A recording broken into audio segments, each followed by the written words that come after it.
everyone, how's it going? Chris Gildart here. Fans of the Warriors series have always debated whether Dynasty Warriors or Samurai Warriors is better. When I did my comparison, I chose to compare Dynasty Warriors 8 versus Samurai Warriors 4. After Samurai Warriors 3, Koei had some ground to recover. Similar to what happened with Dynasty Warriors 6, Koei proceeded to rectify the mistakes that were made with their previous release. They knew the biggest issue with the Western audience was that they weren't able to play the game thanks to the Wii exclusivity, so they made sure to go with the console that people associated the Warriors franchise with, not to mention also releasing a Vita version of each of its expansions. Needless to say, this entry would be played by a larger crowd than Samurai Warriors 3. Now, I didn't find Samurai Warriors 3 to be all that bad. I was just really disappointed with how Koei handled everything.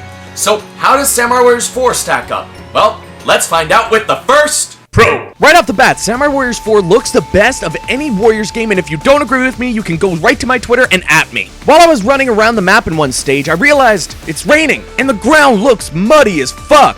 Damn, Koei, that's some good graphics.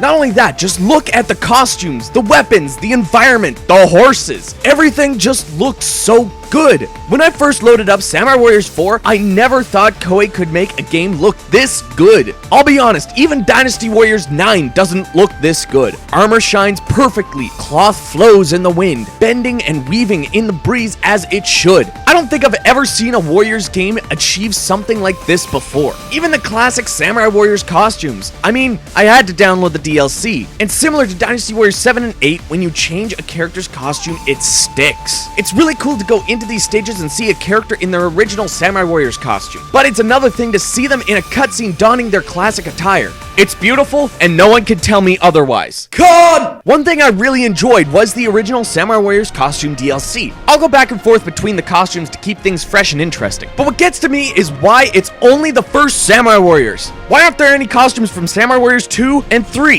Koei did this for Dynasty Warriors 7 and 8, why not Samurai Warriors 4? I waited ages for this DLC to get released, but I never saw it. No one ever saw it. It was a huge missed opportunity. Koei just completely dropped the nostalgia ball, something they don't usually do. They know their fan base is incredibly nostalgic. So many clamor back to the classics to get a hit of good old stuff. I as well feed off the nostalgic DLC packs and look forward to them now with every game. But on top of that, they did original costume DLC packs and a couple swap costumes, but nothing really worth it in my opinion. Even the casual clothes for Samurai Warriors 4 Empires don't really make me that happy at this point. I mentioned that Samurai Warriors 3 costumes were some of my favorites, and I would have loved to see what they look like in this beautiful new graphics engine. But I'll never get that opportunity. The closest thing that I'll have to that is Warriors Orochi 3 Ultimate, which, let's be honest, still looks like a PS3 game. Pro. One thing I never expected to be good in a Warriors game is the custom characters. They've always been lacking a little bit of oomph. You always feel like you're missing pieces to the puzzle that you're trying to create.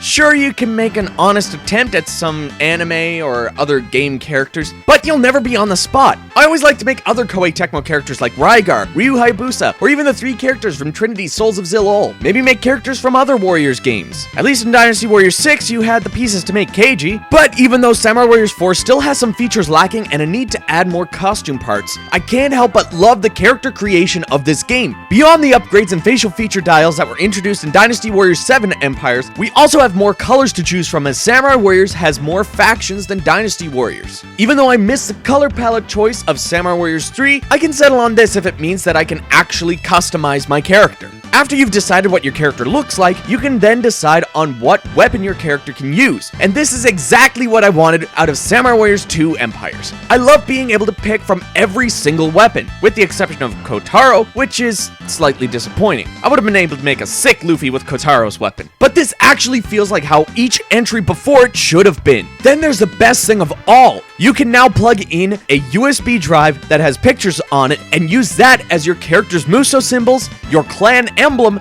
and your character's portrait. This was amazing because I could put my face into a Samurai Warriors game. I actually felt good seeing my face say, "I have defeated an officer." This was something I wanted since they introduced custom characters, and it's finally here. It felt like it took forever. Just keep this in no matter what kind of character creation you have in the future. Okay, Koei? God! I didn't think I'd have to do this for this entry, but I guess it comes with every PVC review now. It's time for my various complaints section of this review, starting with the story conversations. Even though the story story is more thought out, and it feels like there's more care put into presenting the most amount of information to the player, it does feel like the way they decided to go about it fell a little on the flat side. I dislike the emotionless text boxes. They're useful for smaller JRPGs where it can be difficult to animate the proper emotions or give characters voices to convey the conversation, but in an action game they feel out of place. It slows down the storytelling to a grinding halt compared to what we're used to. Fully animated cutscenes that follow a stage filled with character interactions. This still happens, but in between very long and boring text boxes. And these conversations are not skippable. That's the biggest sin here.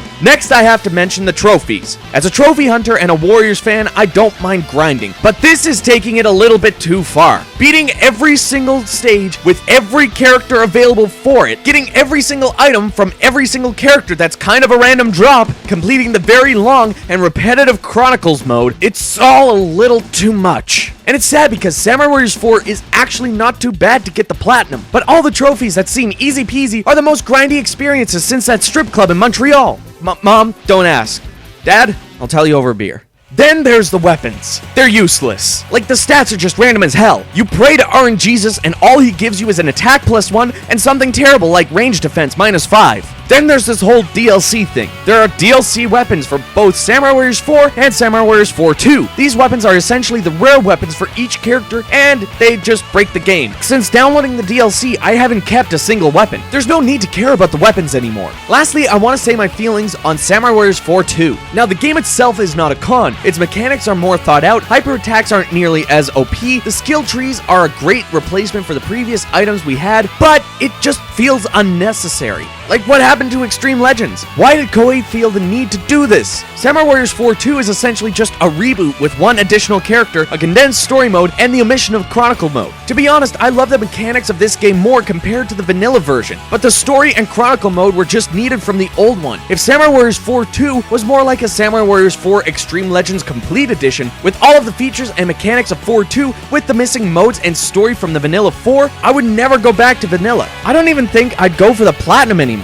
But it's the fact that Samurai Warriors 4 2 feels more like a classic Extreme Legends expansion where you just can't remix the content from the base game. So, I have to say that this is a very decent Empires title. I might even say, potentially, that it's my favorite of all of the Empires titles. I wish that I could learn Japanese and know what the fuck is going on in Samurai Warriors 3 Empires, but I'll settle with 4 Empires and conversing with my various officers whom I've assigned to different sectors of my castle and deciding on what way to grow my kingdom. One of the many things I loved from Dynasty Warriors 7 Empires was the cutscenes showing interactions between you and your officers, but Samurai Warriors 4 Empires blows that game right out of the park. There are a ton of character interactions, and it's so awesome to watch your army grow, not only in size, but as a family. I actually created myself and my fiance in the game, and within a couple of battles, we'd gotten married.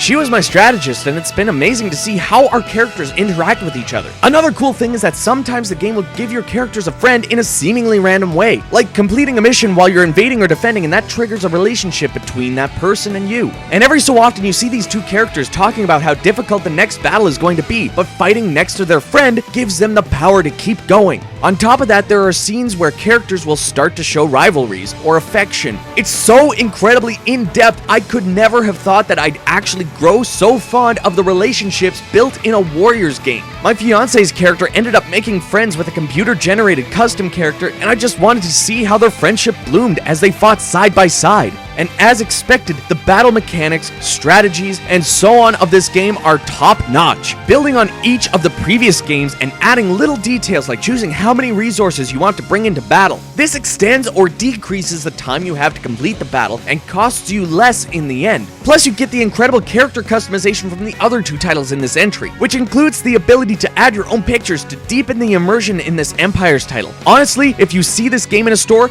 just pick it up. Con! Now, this con is something I once would have said is a pro, but over time, I grew to develop a different opinion. One thing that Samurai Warriors has always done is add a new combat mechanic to the usual fare. In Samurai Warriors 2, they differentiated the combos between 3 different styles and added special attacks. In Samurai Warriors 3, they refined the special attacks a bit and added a spirit gauge, which would unleash a powerful Musou attack when filled. This time, they added hyper attacks. attacks. Hyper attacks replace the first charge attack combos. These attacks are a large swing of your weapon as well as a dash forward. They also have combos and they end with a normal attack. Hyper attacks are incredibly useful for mowing down enemy troops on your way to the mission at hand. They are easily blocked by officers and certain troop types, and when blocked can stagger you for a moment, leaving you open. Now, on the surface, this all seems pretty balanced out. It's a little risk and reward, right? Wrong. So wrong. Hyper attacks are so OP that I just keep swinging until I reach an officer. I stop just far away that they can't block the last swing of my hyper attack combo, then switch over to normal attacks. Once that officer's dead, I go right back to hyper attacks on my way to the next officer. I feel like this takes a lot of the fun out of the combat for me. I've even tried playing the game as if it was a regular Samurai Warriors game, and I found that to be a little bit more fun. I think that if hyper attacks only had 3 to 4 hits to their combo and had more of a stopping animation, leaving you a bit open between the end of one combo and the start of the next, it'd be a little bit more level. Maybe make it so that even more troop types can block your attacks. Make it a real risk and reward type move so people may actually just end up using normal attacks throughout an entire stage. I know it's a very minor complaint, but I really hope in Samurai Warriors 5 they either get rid of the hyper attacks or refine it to be less OP. Just like Dynasty Warriors last year, I had a lot of fun revisiting these games and even playing some titles I never got to play so much. I did miss out on Samurai Warriors 3 thanks to its Nintendo exclusivity in the West, and I didn't play much of Samurai Warriors 2 Extreme Legends because I bought it a little late and had other games that took my time. That being said, this year's Musou May has been a great time and I hope you guys agree with me. Samurai Warriors as a series has remained true to itself over the years, only tweaking small gameplay mechanics. Unlike Dynasty Warriors, which has drastically changed its mechanics a total of, 4 times now? It's no wonder some fans have held on to this series more than Dynasty Warriors, as it feels like it only gets more well thought out as time goes on. And just like last year, I'm gonna quickly go over the reviews I gave each of these games before ending off with this one. The very first Samurai Warriors did its best to be its own Warriors game. By having a different combo style to Dynasty Warriors and going for a more in-depth character-to-character story, it truly felt like a different experience. Not to mention stylistic choices like the music, which further differentiated it from the hard rock of its predecessor. That being said, the first title also lacked some aspects the first 4 Dynasty Warriors had, like a simple stat building mechanic, custom characters you could actually customize, and a slightly weaker color palette. That's why I gave Samurai Warriors 1 a 7 out of 10. The second game really raised the bar by adding a ton of new characters, redefining the combo system by creating 3 different character styles, as well as special attacks, and the HD release making its way to the 360 in the West. I had so many positive notes to bring up with this game. That being said, I felt the Empire's entry and survival mode lacked a lot of charm and just weren't as fleshed out as what we have had previously. Not to mention a couple characters didn't have a story, and some characters were just completely taken out. But these are small gripes that don't hurt the rating at all, because this still got a 9 out of 10. Samurai Warriors 3 was a fairly new experience for me. Over here in the West, we only got it on the Wii, but Japan got a PS3 and a PSP release as well with more characters and content. Not to mention the PS3 version is in HD. The Empire's title this time around looks like a lot of fun, but I couldn't understand the menus because I can't read Japanese. Even though I did enjoy my time with this entry, it just felt like Koei didn't want this game to succeed. It's depressing that we missed out on a Warriors game. And the fact is the Wii version doesn't really run the greatest either. I found time and time again I'd noticed frames dropping. Due to this, even though I enjoyed the game's story and overall artistic design, I gave Samurai Warriors 3 a 6 out of 10.